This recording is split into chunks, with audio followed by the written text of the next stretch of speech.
यह कहानी राजस्थान के कोटा शहर की एक भूतिया हवेली के बारे में है। यह हवेली राजा महाराजा के समय में बनाई हुई थी, लेकिन पिछले 18 सालों से इस हवेली में आज तक कोई भी रहने के लिए नहीं आया है।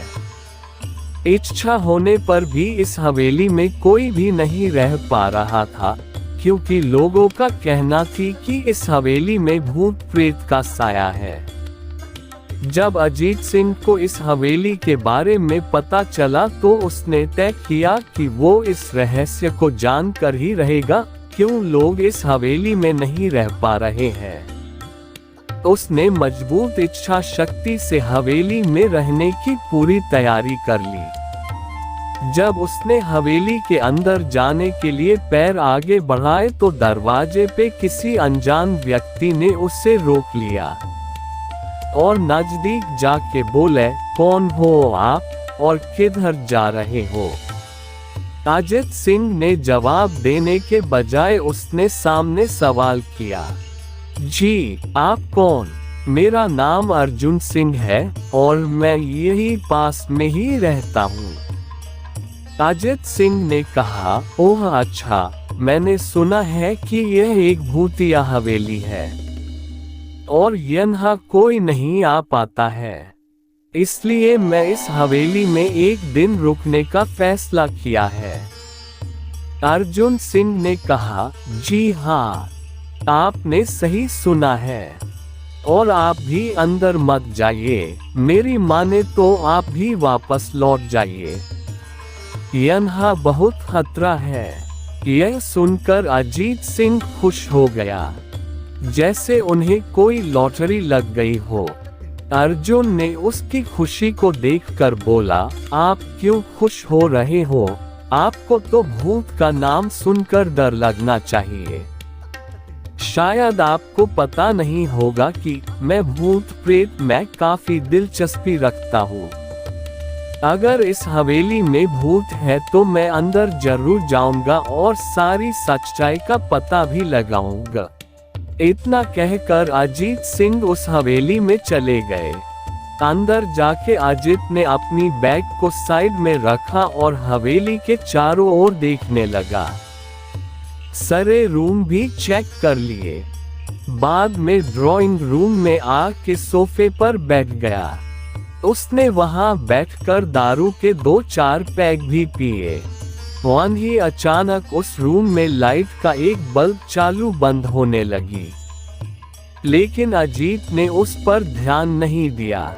थोड़ी देर बाद दूसरा बल्ब चालू बंद होने लगा, फिर तो हवेली की सारे लाइट चालू बंद होने लगी। यह सब देखकर अजीत अपनी जगह पे खड़ा हो गया और संपूर्ण सावचेत हो गया। अचानक उसके सामने एक छोटा टेबल हवा में उड़ने लगा। करीबन 6 फुट हवा में ऊपर जाके गोल गोल घूमने लगा और बाद में अजीत की ओर तेजी से आने लगा। अजीत ने तुरंत ही अपने जगह बदल दी और दूसरी ओर चला गया और वो टेबल वहीं जाके गिरा जहाँ अजीत खड़ा था। अजीत कुछ समझ पाता उतने में सोफे की शीट उसकी ओर आने लगी। वो जल्द खड़ा हो गया और छलांग लगा के दूसरी ओर कूद गया, जिसके कारण सोफा दीवार को टकराया और अजीत बच गया। अचानक सब कुछ शांत हो गया।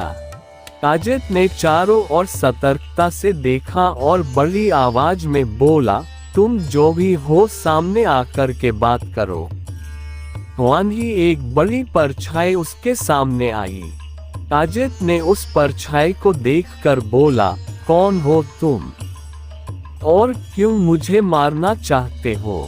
परछाई, तुम्हारी भूल के कारण। अजीत, मेरी भूल? मैंने कौन सी भूल की?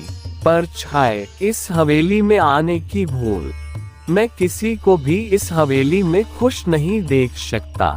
अजीत, लेकिन क्यों? वो परछाई ने जवाब दिया, आज से 18 साल पहले इस हवेली के मालिक ने मुझे यहीं पे ही मार डाला था। मेरी कोई गलती भी नहीं थी। इस कारण की वजह से मेरी आत्मा इस हवेली में भटकती रहती है। मैं किसी को भी इस हवेली में नहीं रहने दूंगा, क्योंकि इस हवेली में मेरा खून हुआ था। इस हवेली में जो भी रहने के लिए आएगा उसकी मौत होगी। अजित ने कहा, मैं तुम्हें अपने असली रूप में देखना चाहता हूँ। तुम्हें मारने से पहले मैं तेरी यह इच्छा अवश्य पूरी करूंगा। और उस पर्चे ने एक भयानक दरमियाना रूप ले लिया।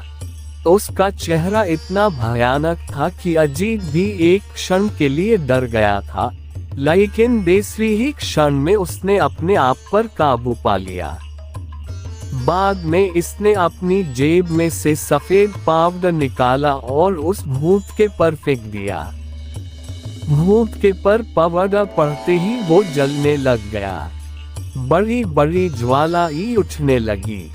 वो बहुत जोर जोर से चिल्लाने लगा और बाद में पूरी तरह से जल गया। उसके बाद अजीत ने चैन से सांस लिया और वहीं पर सो गया। दूसरे दिन सुबह जब अजीत को सही सलामत हवेली से बाहर आते देख अर्जुन को आश्चर्य हुआ। अर्जुन ने अजीत से पूछा, तुम कैसे जिंदा हो? जब अजीत ने अर्जुन को कल रात को घटी घटना को पूरी तरह से बताया और बोला, अब यह हवेली भूतिया हवेली नहीं रही।